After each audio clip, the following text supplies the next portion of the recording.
Hello mga mami! Today is Wednesday and this is what I prepare for Casey's School Baon. Today, nagluto ako ng homemade chicken burger with mushroom sauce. At medyo sinipag ako mag-mold ng kanin ni Casey. At sinamahan ko nga pala ng kanyang favorite na prutas na watermelon. And for her AM snacks, ay nag-prepare lang ako ng chicken burger with cheese. Siyempre, andyan kanyang daily water and daily vitamins.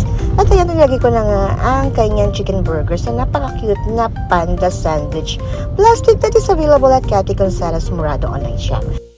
And for her breakfast, ay nag-prepare lang ako ng sandwich with yema spread.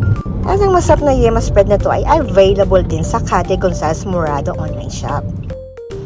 And this is Casey's Wednesday Baon. Sorry, have a good Wednesday, everyone!